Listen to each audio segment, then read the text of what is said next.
edição do INPEX, Encontro de Profissionais Executivos. Hoje nós temos várias informações importantes, um palestrante internacional que vai trazer vários conhecimentos importantes aqui para nós, salas de networking que estão bastante cheias aí de mediadores, hosts e experts bastante profissionais. Teremos os nossos sorteios também. Então, gostaria de trazer aqui, inicialmente, para todos, talvez temos algumas pessoas que estão entrando pela primeira vez, os propósitos principais do INPEX. Então, um deles é aumentar as oportunidades de recolocação para líderes desempregados. Entendemos que, da nossa comunidade, há profissionais que, de vez em quando, ficam desempregados, profissionais seniores de todas as áreas de negócio, e queremos que o INPEX seja, sim, um encontro seguro, onde essas pessoas podem vir e podem conversar com outras pessoas que podem também compartilhar recursos e ajudar. Queremos unir líderes e amigos da igreja, e com perfil profissional, acadêmico, executivo, empreendedores, empresários de todas as áreas de negócio. Também trocar conhecimentos e boas práticas de gestão de negócios e de carreiras. E aumentar as oportunidades de networking, ajudar mutuamente cada uma das pessoas, os participantes aqui, nas suas carreiras e em seus negócios.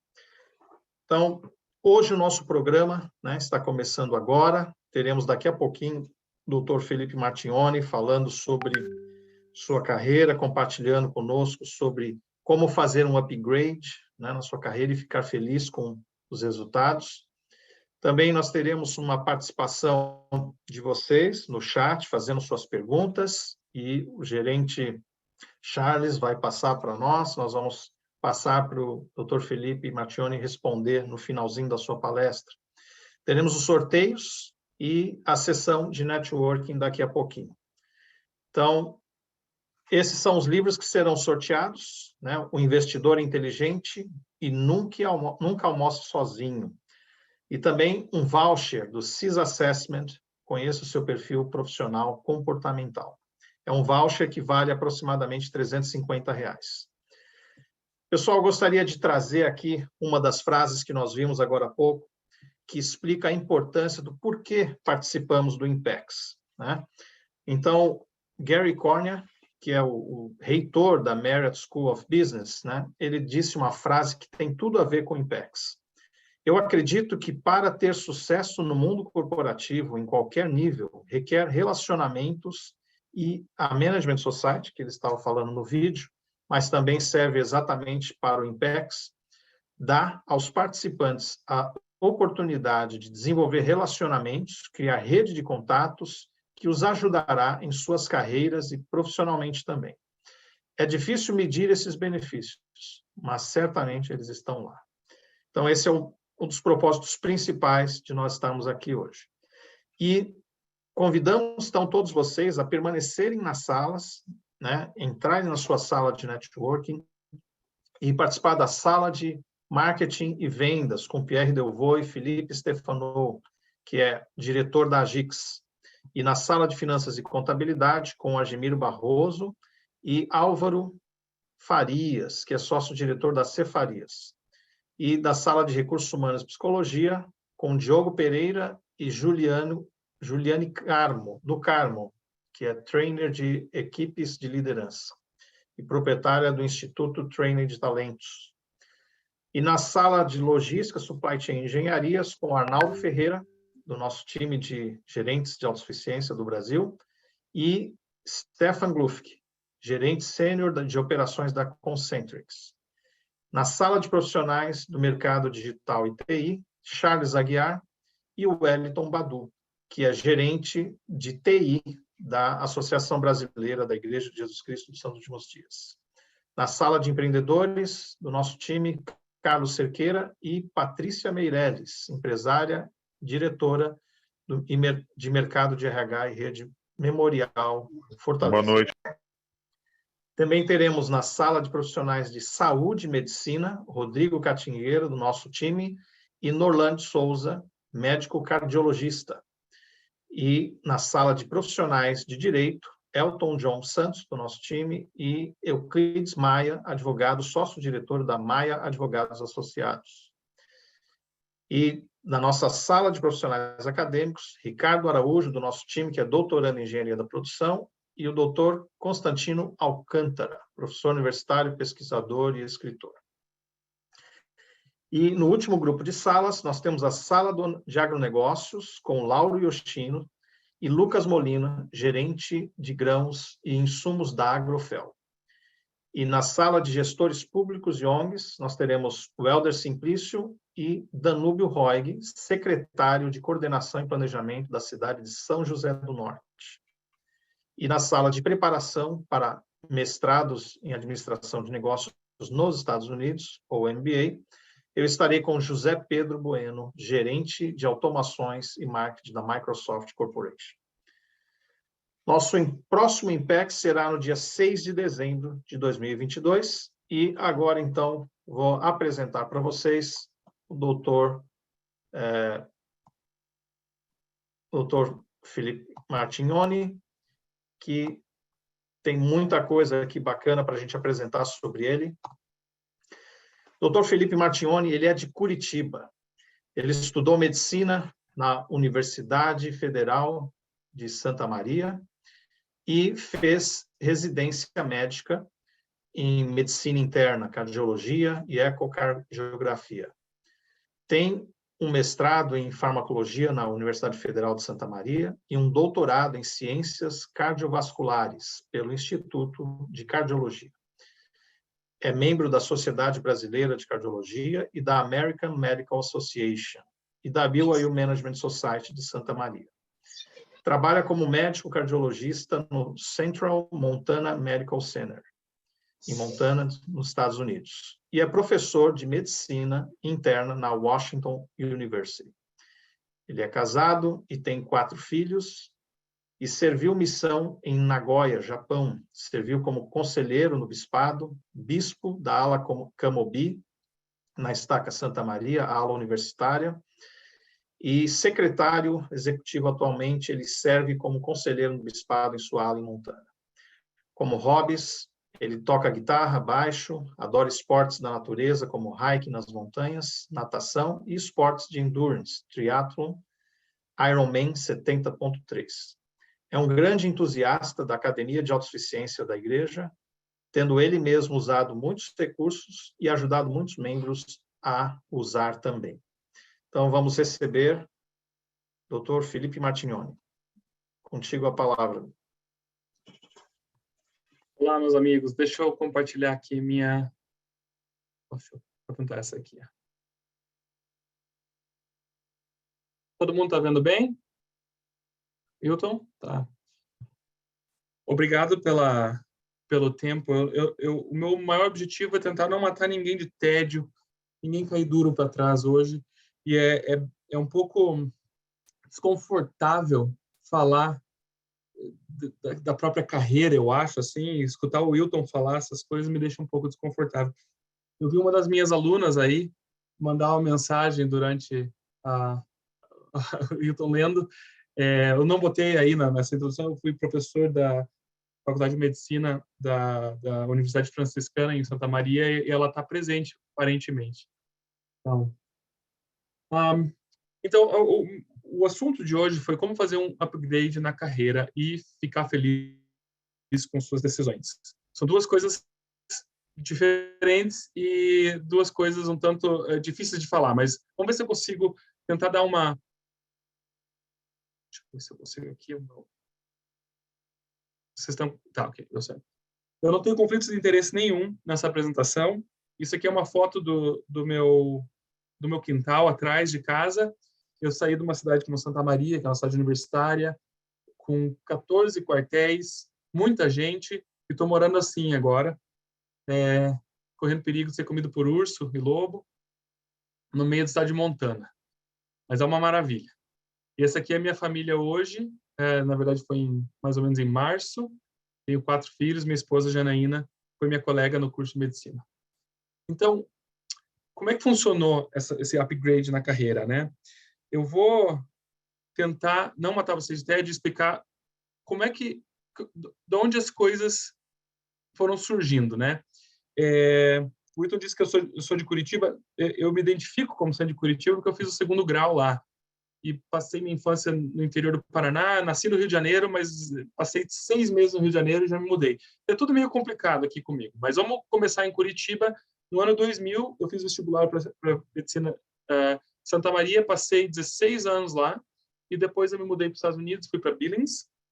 Eu vou explicar por que essa opção de vir para Montana. E agora eu continuo em Montana e a gente adora morar aqui. Então, assim, olha, quando a gente fala fazer upgrade na carreira, eu comecei, então, já cedo, na época do vestibular, né?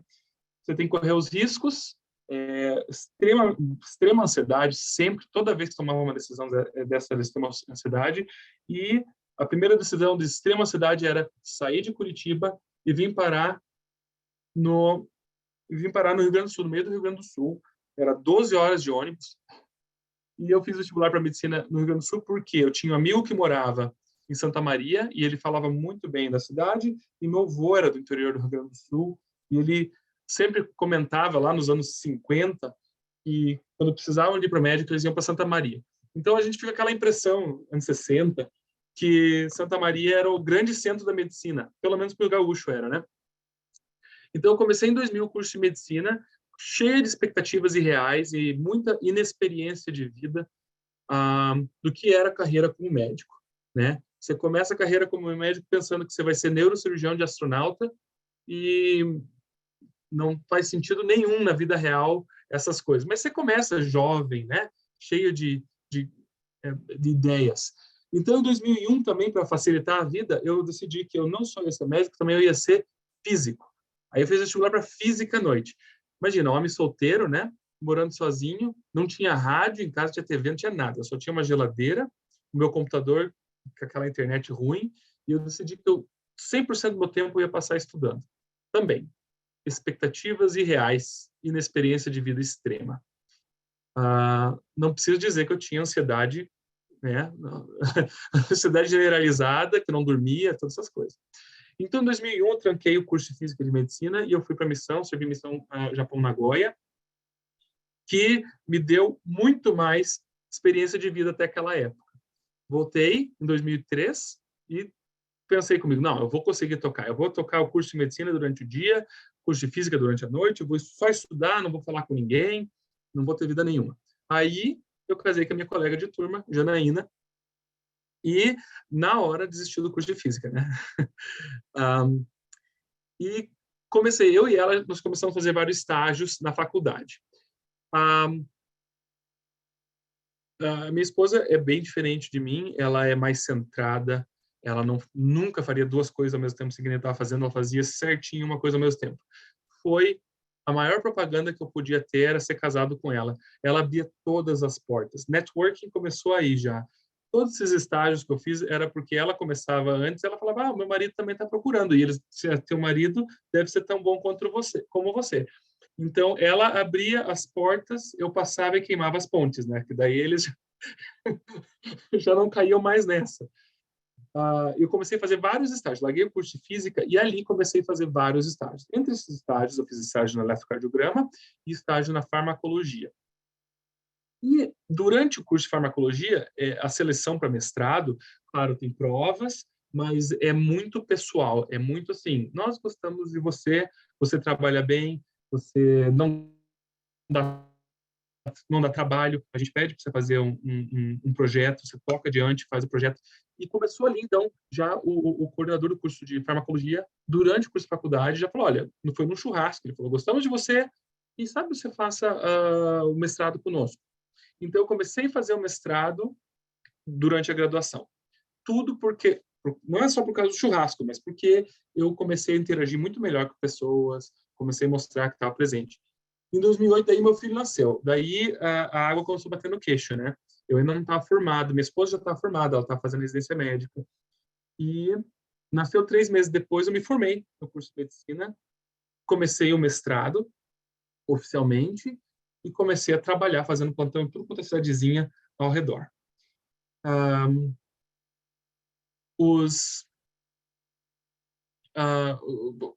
como um bom brasileiro, né? Depois do curso de medicina, eu fui me apresentar ao serviço militar e como eu tinha trancado o curso, eu estava adiado quando eu entrei no vestibular, eu tinha sido adiado, eu tinha que servir. Então, eu servi na base aérea de Santa Maria, trabalhando, fazendo plantão, fazendo mestrado, porque agora eu tinha uma família, eu tinha que sustentar essa família, né? Se ninguém morreu ainda de tédio, eu vou continuar. Então, eu estava sempre fazendo 1000 coisas ao mesmo tempo, né? Sempre, né? Como se fosse sabe aqueles pratos que eles giram um prato, vai indo, e quando um prato vai cair, você vai e volta lá, gira ele de novo e continua. E daí terminei o serviço militar, continuei no mestrado, comecei a residência em clínica médica no Hospital Universitário de Santa Maria. E aí eu já estava pensando, assim, eu queria mesmo era fazer residência no exterior. Mas ainda não dá. Minha esposa estava fazendo residência, ela não estava convencida de que a gente deveria sair do Brasil, deveria sair de Santa Maria. Ela tinha aquela carreira dela que ela queria continuar. Então eu falei, olha, enquanto isso, eu vou tocar a vida adiante. Terminei o mestrado e já emendei um doutorado. Também, o doutorado não foi por grandes publicações minhas, não foi porque eu, né, brilhante acima de qualquer um, porque um dos médicos cardiologistas que trabalhava no hospital universitário descobriu que eu trabalhava no modelo animal e ele ficou muito interessado. Ele falou, olha, eu tenho um projeto que a gente não consegue desenvolver esse projeto aqui, estamos com muita dificuldade, você consegue nesse projeto... Vai, fome! Você vai brincar com a bonequinha sua, né? Alguém está com Bom, enfim. Aí ele falou, olha, você pode me ajudar nesse projeto? Eu não queria ajudar, infelizmente, eu não queria ajudar mesmo. O Dr. Alexandre Naujort, de Santa Maria, se transformou num grandíssimo amigo e grande mentor. E daí eu acabei ajudando ele, não só isso, acabei indo para o Instituto de Cardiologia, o INCOR, da USP, e acabei terminando esse projeto lá para eles. E daí foi aí que eles falaram, olha, vem aqui fazer doutorado comigo, vamos fazer junto o doutorado no Instituto de Cardiologia. E eu comecei o doutorado no Instituto de Cardiologia, e daí eu não tinha opção praticamente, falei, estou fazendo doutorado em cardiologia, tem que pelo menos fazer a residência em cardiologia, e daí comecei a residência em cardiologia em Santa Maria. Eu estava já exausto. Eu não tinha tempo para nada, né? E estava tentando conciliar, parecia que estava correndo pelas mãos, assim. Aí o presidente Staca me chamou e falou, Felipe, você está sendo chamado como bispo da Alacamobi. Eu, obviamente, falei que sim, eu seria bispo. Estava muito preocupado, porque eu sentia que né? Eu acho que como todo missionário, todo mundo que é chamado como bispo, sente que não está preparado para esse chamado, né? E toquei a vida adiante. Falei, olha, vamos fazer isso. Continuei, terminei a residência em cardiologia, comecei a residência em ecocardiografia, terminei o doutorado. 2015, então, em 2014, comecei a trabalhar como professor universitário do curso de medicina da Universidade Franciscana. Aí foi aí que eu conheci a Suelen, que está até aí, foi uma das minhas alunas da primeira turma. E daí, em 2015, parou tudo. Parei de fazer todas essas coisas, estava trabalhando, estava tudo bem. E eu comecei a ter uma sensação assim de que tá ótimo, eu construí um currículo. Mas eu queria mesmo tentar a vida no exterior, tentar de novo fazer algumas coisas diferentes aqui no exterior. Então parei para pensar e ficava remoendo aquilo na minha cabeça, deveria ou não deveria, e eu botei no papel ali os prós e os contras, né? Eu passei, minha carreira já está começada no Brasil, eu comecei bem, eu já sou professor universitário, direto da residência, já tenho doutorado, tem essa aposentadoria, eu era funcionário da Universidade Federal de Santa Maria, né? Já tinha uma carreira a caminho, né? Mas não era assim 100%, mas já era alguma coisa. Será que eu saio daqui? Saí do Brasil agora, naquela época o dólar estava um absurdo, estava 3 para 1, 13h40 para 1. Eu achava que aquilo, minha Nossa Senhora, eu vou perder todo o dinheiro que eu juntei sair do Brasil agora ia ser uma loucura. Eu vou ter que fazer um monte de prova, um monte de seleção. De novo, aquela ansiedade de ter que, né? Você tem que fazer uma prova, você tem que mostrar o que você sabe, o que você não sabe, concorrer com outras pessoas. Eu já estava achando que não precisava concorrer com mais ninguém, me deixa quieto aqui, fazendo o que eu queria fazer. E a minha esposa, que foi, né, quem foi abrindo o caminho para mim em quase todos os empregos que eu tive, ela tinha a carreira dela. Mas um dia ela chegou para mim e falou: olha, eu acho que o meu caminho mesmo é ficar em casa. Eu gostaria muito de criar as crianças e não ir mais trabalhar, não ter que mais trabalhar. E daí eu falei: olha, se você não quer mais trabalhar, então vamos para os Estados Unidos, porque eu quero fazer isso, você vai ser mãe aqui, vai ser mãe lá. E nós paramos, ficamos olhando um para o outro por um bom tempo, se era para fazer isso ou não. E fizemos, então, levamos essa pergunta para o templo várias vezes, não foi uma vez. Eu sempre tive isso em mente, por 7 anos eu estava, né, até tinha feito as provas de revalidação do título 7 anos antes, e recebi uma resposta que sim, vamos nos aventurar, vamos fazer isso. Aí começou mais ansiedade ainda. E agora? Eu recém construindo uma casa, estou pagando uma casa, o que eu vou fazer? Você vai sair de professor adjunto, cardiologista, ecocardiografista, para ser o quê? Eu ia ter que voltar a ser estagiário nos Estados Unidos. Praticamente o doutorando no Brasil, ser o residente nível 1, primeiro ano. Então, foi uma decisão muito difícil, né? Mas a gente tomou a decisão, eu falei: vamos aventurar, não tenho nada a perder, né? Se eu não passar, se não der certo, eu continuo aqui. Então, eu resolvi. Me inscrevi em várias residências dos Estados Unidos, procurei saber o máximo possível, botei aquele currículo, esses aí que vocês viram, achando que pensei, com certeza vão achar que esse currículo é bom, vão querer, vão ter interesse em minha pessoa. E cometi vários erros. Eu não sabia. Não tive nenhum dia de treinamento, exceto nas aulas que eu assisti na capela, na ala, do Como Melhorar Meu Emprego, aquelas aulas que eu podia até pensar, eu aqui com essa carreira, o que eu vou fazer nessas aulas aí? Mas não, eu fui nas aulas mesmo, falei: como melhorar meu emprego? Eu tive que botar o rabo entre as pernas, baixar a orelha. Eu falei com o Wilton, eu não sei nada sobre concorrência no mercado de trabalho, eu não sei nada sobre networking, sei nada, entrevista, nunca precisei fazer uma entrevista formal, e me inscrevi nisso aí sem saber nada disso. Olha, tomei tanta surra.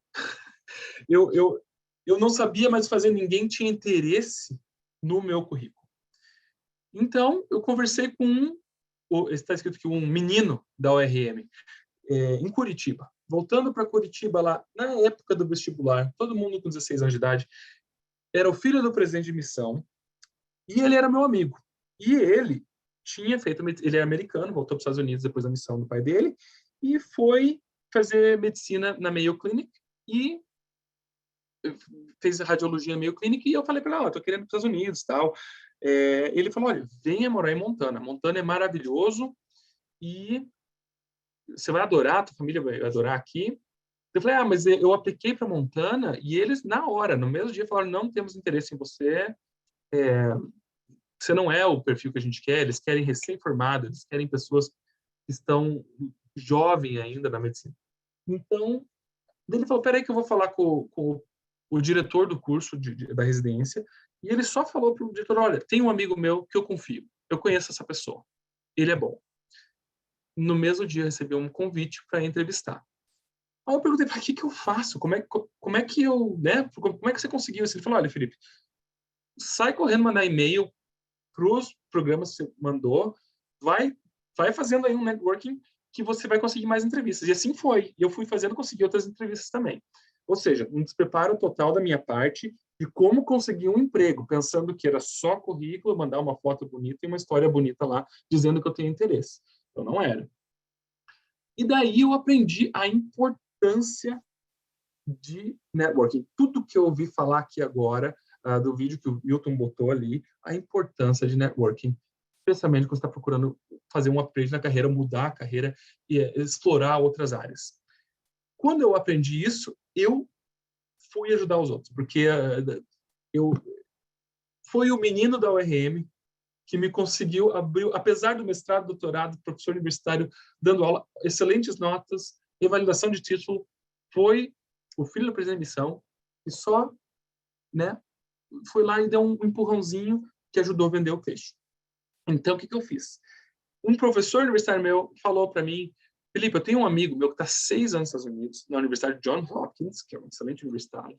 Ele é cardiologista que nem você, ele está aí, ele não consegue entrar na residência. E ele é mestrado, doutorado, está fazendo ressonância cardíaca, umas coisas super avançadas, só ele faz, está 6 anos aqui e não conseguiu entrar na residência ainda. Aí o nome dele é Henrique, foi excelente, conhecimento técnico extraordinário. Eu chamei ele aqui para fazer um estágio comigo para eu conhecer ele, ver como é que ele é. E aquele ano que ele aplicou, eu pessoalmente liguei para o coordenador de 3 cursos de residência, que eu tinha conhecimento dessas pessoas. Falei, olha, essa pessoa aqui, que está aqui, é excelente. Você pode não confiar no currículo dele, mas é excelente. Eu vi. Conseguiu vaga naquele ano na residência médica. Uma vez, então, esses contatos que eu fiz aqui como residente, aí já sabe, Felipe, você tem interesse você deu aula no Brasil, tem interesse em dar aula de novo? Tenho. Então tá, então eu sou agora o coordenador do curso de medicina dessa universidade aqui, você não quer trabalhar como professor junto comigo? Eu falei, ótimo. E assim, fui fazendo uma rede de conhecidos e conhecimento que conhecem você, que conseguem ajudar você a vender o peixe, né? Eu digo assim, networking, eu já tenho que ter um currículo. A gente não aprende, tecnicamente, muitas vezes não aprende a vender o peixe. Você tem que ter um peixe bom para ser vendido. Senão alguém vai ter que ser muito bom, tem que vender um peixe podre. Você tem que ter um peixe bom, o teu currículo é o peixe. Aqui eu botei uma linguiça aqui, porque às vezes, muita coisa a gente faz é encheção de linguiça. Se você não tiver ninguém para ajudar a vender esse currículo. E esse networking aqui que eu fiz foi desde o começo, desde a minha esposa abrindo as portas para mim até agora. E eu tento retribuir isso ao máximo com os colegas, né, de usar essa rede para ajudar as chances ao máximo das pessoas conseguir progredir na carreira. Ele não é tudo, mas ele certamente, eu tenho experiência pessoal em toda a minha vida que isso ajuda muito. Então, de tudo que eu fiz aqui, você vê tudo que eu fiz aqui, o que eu estou fazendo hoje foi por causa de amizades, de conhecidos que eu tive desde a época que eu era adolescente. Imagina, né? Você pensar que hoje, aos 40 anos de idade, eu dependia do jeito que eu me comportava aos 16. Ainda bem que deu certo.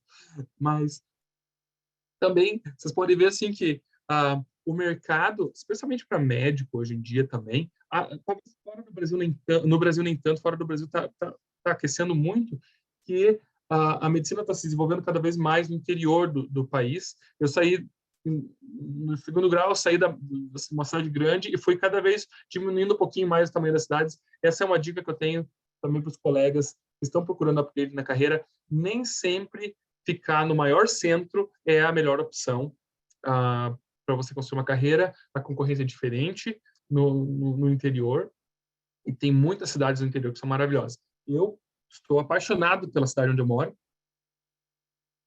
não estou mais exausto, pelo menos isso, tenho muito prazer no trabalho que eu tenho. Então, conclusão. Não é fácil decidir a carreira. Não é fácil. Você está fazendo uma coisa, você começa com expectativas irreais, mas você tem que ver se tudo isso que eu pensei que ia ser na minha carreira realmente acontece. É isso mesmo? Não. Isso aí era tudo que eu criei na minha mente. Na realidade, é ou não é? O currículo é uma escultura, né? Você está tentando esculpir. A tua carreira é uma escultura, não só o currículo, né? Você está tentando esculpir isso aí, e cada vez que você esculpe, você tem que dar uma lapidada naquela pedra, você vai tirar um pedaço. Você vai ter que correr risco.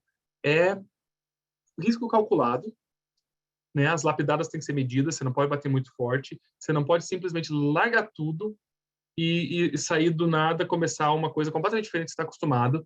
Você pode sim correr risco, mas que seja uma coisa que você está preparando isso ao passar dos tempos. E depois, se tiver teu currículo preparado, que você tem um conteúdo bom no teu currículo, você ter esse networking, você ter um vendedor, um facilitador das coisas, vai conseguir botar você numa posição mais fácil. Tem vários estudos aqui também que falam que a aplicação online é bom, mas uma pessoa ligando, falando que te conhece, faz uma total diferença em você conseguir um emprego. Então, essa é a minha conclusão da minha apresentação. Eu fico aberto para qualquer pergunta que tiverem. Excelente, muito obrigado, Dr. Martignoni, pelas coisas que você compartilhou conosco. Tem muitas coisas que nós podemos aprender já na sua primeira parte. Agora vamos para a segunda parte, então, algumas perguntas aqui que nós temos já para que chegaram antes. Temos um aqui, Dr. Martignoni, o que você sugeriria para um profissional sênior que quer fazer uma mudança de carreira e iniciar uma carreira internacional? Já tem várias coisas que você trouxe, né? Mas vamos trabalhar com esse ponto de partida, um profissional sênior. Tá. Vamos, por exemplo, eu seria considerado um profissional sênior na época. Eu trabalhei na universidade como um professor universitário e quando vim aqui para o exterior, eu tive que aceitar descer naquela escadinha ali, né, descendo o puleiro, né? Tinha muita gente acima de mim quando eu voltei. Então, quando você faz essa decisão de fazer uma mudança meio que um tanto drástica na carreira, você tem que se colocar aceitar e, às vezes, descer um pouco. E seja planejado, né? Se é forçada a decisão, se é assim, estou fugindo do meu país porque estamos em guerra civil, aí você aceita qualquer coisa. Mas se você tem a opção, né? Você tem uma família, você está tomando uma opção consciente de que você vai mudar a carreira, você tem que se preparar muito bem, preparar o teu psicológico também, você tem que ter essa autossuficiência emocional que a gente viu dos cursos, para você aceitar, voltar, mas tem um plano para você conseguir né, entrar depois com toda a experiência que você tem de volta acima na carreira.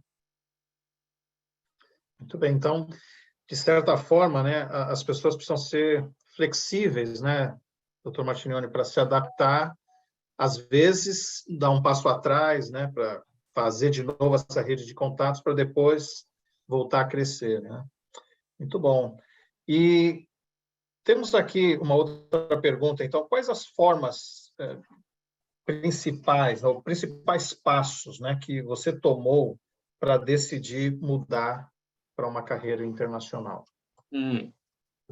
Se você tivesse que estabelecer assim, em termos de passos importantes, como é que você colocaria isso?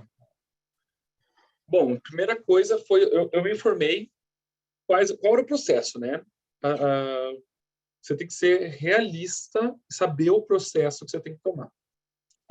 Você quer ser um advogado na Europa, um advogado nos Estados Unidos, você tem que saber assim, olha, existe um meio de você ter uma formação no Brasil e aproveitar essa formação no Brasil para vir trabalhar como advogado no estado da Califórnia, de Utah ou da Flórida. Você tem que olhar as leis e regras e tem tudo online. Você tem que procurar alguém que já tenha feito, qual o processo, o que ele acha. Foi exatamente isso que eu fiz, né? Eu comecei o curso de medicina e um amigo meu que foi para a missão comigo, ele falou, olha, eu vou para os Estados Unidos fazer e eu fiz já o processo e é assim que faz. Eu falei, me manda aqui o caminho das pedras. Você tem que revalidar teu título cedo, antes, faz essa prova, depois faz aquela prova, faz estágio, faz isso aqui. Então, eu fui seguindo o caminho. Não adianta querer reinventar a roda. Você tem que seguir os processos. Cada profissão tem. Eu vi alguém que fez uma pergunta rápida, se eu achava que o mercado americano estava aberto para profissional do exterior. Está, sim. De tudo. De tudo. Aqui é um país capitalista. Se você for bom, se você for interessante para eles, está aberto. Está aberto. Tem que botar a cara a tapa, né? Tem que planejar, tem que ver, investigar, saber o que você tem, qual é o caminho da pedra, o que você está pisando, para você não afundar. no meio da lagoa, né? Mas tem, sim, tem muita gente que vem. Então, a sua pergunta respondeu duas perguntas, sua resposta respondeu duas perguntas que tínhamos no chat agora há pouco, né? Uma de uma pessoa que queria ir para Portugal e perguntou se precisaria buscar alguém, né, na área específica e se o mercado americano, então, está aberto para profissões específicas. Então, basicamente, doutor Martiniano, só para a gente entender, refraseando aqui o que você já disse, mas pontuando, então, você acredita que todo esse processo, então, de etapas vai ser muito melhor guiado se você tiver mentores, não é isso? Sem dúvida. Pessoas que já passaram por esse caminho, já fizeram esse caminho, já estão tendo sucesso do outro lado lá do seu país, né? Sem dúvida, sem dúvida. Isso é essencial. Você perde muito tempo tentando descobrir essas coisas por conta. Você cria expectativas irreais e que não são verdade. Você tem alguém que já passou por isso, ele vai falar, esquece isso aí, não tem nada a ver. Faz assim, esse é o caminho de você fazer. E é isso aí mesmo. Você tem que ter alguém que esteja fazendo, que já fez, e ele vai te apontar. Hoje em dia, no Facebook, por incrível que pareça, você consegue entrar em grupos que te auxiliam nisso. Na medicina, principalmente, você bota ali grupo de médicos brasileiros que foram para os Estados Unidos. Eles vão te falar assim, esquece isso aqui, faz aquilo ali, vai para tal lugar, esse lugar aceita brasileiro, fala com isso. Né? É assim que networking 100%. Isso ajuda muito. Muito bem. O processo vai se repetir muitas vezes, né? Mas a diferença de saber realmente o que funciona e o que não funciona é através dos mentores, né? Muito bom. Tem uma outra pergunta aqui. O que você faria diferente se você fosse fazer tudo novamente? Maria, eu penso nisso sempre. Olha só, eu ia tratar minha ansiedade, eu ia exercitar, ia dormir melhor. É feio falar isso, né, como cardiologista. Eu terminei tudo isso quando eu falei em 2015, eu estava exausto, emocionalmente exausto. Dava para ter feito tudo, dava para ter feito menos coisa, chegado à mesma conclusão, com mais saúde. Eu estava exausto, estava psicologicamente acabado. Só quando eu cheguei aqui nessa cidade agora, em Lewistown, que eu consegui falar assim, não preciso viver louco assim, né, de fazer tudo ao mesmo tempo, dorme cedo, acorda. Olha, isso vai ser aquela coisa, vocês estão esperando uma coisa, vocês estão esperando uma coisa mágica, maravilhosa, nova. Não, é aquela coisa de sempre, né? Coloca a tua vida em ordem, organiza teu quarto, organiza tua casa, organiza sua vida, organiza seu financeiro e vai fazendo aos pouquinhos, equilibra as coisas que está fazendo. Eu acho que eu faria, se eu fizesse tudo de novo, eu faria um pouco mais devagar as coisas, aproveitaria melhor esse caminho. Eu perguntei uma vez para o presidente Nelson, quando ele foi para Santa Maria, ele era ainda um apóstolo, eu perguntei, o senhor tem 10 filhos, o senhor foi professor universitário, tem da Universidade de Utah, fez mestrado, doutorado, o senhor tem uma carreira extraordinária e ainda serviu como apóstolo, como é que você conseguiu fazer isso? E ele que usou aquela analogia de um avião, né? Essa tua asa, cada parte do avião é uma parte da tua vida. Uma asa aqui é a tua parte acadêmica, outra asa aqui é a tua vida familiar, ali a cauda do avião é a tua vida na igreja. Se uma parte está muito pesada, aquele avião não vai voar direito. Você está botando toda a tua vida na parte acadêmica, toda a tua vida na parte espiritual, toda a tua vida ali só para a família, não faz nada na igreja, não está estudando. Você desequilibra aquele balanço lá. Você tem que estar sempre o tempo todo cuidando. Eu acho que eu participei de tudo, nunca disse não chamado, mas eu acho que eu realmente fiz muita coisa ao mesmo tempo. Eu podia ter cortado alguma coisa, mas eu não sei se eu estaria hoje fazendo o que eu faço com todas as oportunidades se eu tivesse cortado alguma coisa. Eu acho que talvez se eu tivesse dormido um pouco mais, saído passear um pouco mais com a minha esposa, com meus filhos, teria sido um pouco melhor hoje. Mas agora eu estou fazendo isso. Muito bem. Essa é uma coisa importante que você trouxe, então, de buscarmos um equilíbrio maior, né? Então, em todas as coisas que a gente faz. O livro Sete Hábitos das Pessoas Altamente Eficazes fala bastante sobre isso, né? Inclusive sobre afiar o machado, aumentar sua resiliência, se recuperar, né? Então, eu vou trazer uma pergunta junto com isso, né? Muitas vezes as pessoas precisam, numa fase da vida, fazer um sacrifício maior. E precisam fazer, talvez, acordar mais cedo, e às vezes tem um pouco de dificuldade de acordar cedo, mas precisa criar um tempo aí para se desenvolver, né? Então, no livro O Milagre da Manhã, o autor, ele ensina como que as pessoas podem criar tempo aprendendo a acordar bem mais cedo e gerando aquele tempo lá. A pergunta é, isso parece uma maneira, uma técnica muito boa, que ensina as pessoas a acordar mais cedo, gerar mais tempo para se desenvolver, enquanto ela está tocando a vida dela, só que ela dorme menos. O que você acha, doutor? Isso afeta a saúde da pessoa ou não? É possível, sim, ela reaprender a educar o seu corpo, a sua mente para dormir menos e conseguir mais tempo para se desenvolver? Qual a sua opinião técnica sobre isso? Olha, técnica, tá bom. Você perguntou a opinião técnica, senhora. Pode ser Durma cedo, dos acorde dois cedo. lados, então. A técnica primeiro. Durma cedo, acorde cedo, tá? É óbvio, né? Você vai ter uma perda se você não tiver a quantidade de sono necessária para você estabelecer aprendizado, estabelecer memória. Não é só a quantidade, a qualidade de sono. Se você tem apneia obstrutiva do sono e você não dorme, você está apagado naquela cama, roncando, e você não dorme, você não vai reter, você não vai render, você vai ficar hipertenso. Então, assim, olha, o sono é muito importante. Eu acredito que dormir 12 horas, isso é coisa adolescente. Não sei quem consegue fazer isso. Se tem algum adulto conseguindo dormir 12 horas, você tem que procurar atenção, porque eu não sei o que é isso. Mas, assim, olha, eu concordo. Você tem que abrir mão de muita coisa. Minha opinião, você tem que acordar cedo. O início da manhã, para mim, é o decisivo. Assim, ó, quando eu estudo 1 hora entre 5 e 6 da manhã, equivale a 3, 4 horas durante o dia. Eu não tenho mais 3, 4 horas durante o dia. Se eu chego em casa, tenho um bebê de 7 meses, tenho um guri de 14 anos. Então, é naquele momento, na calada da manhã lá, que eu estou quieto na minha, que eu estou estudando, que eu ainda aprendo. Eu acredito que acordar cedo faz total diferença. Eu fiz minhas residências na madrugada, né? Eu estudei na madrugada. Mas eu não sei se a troca é com a quantidade de sono.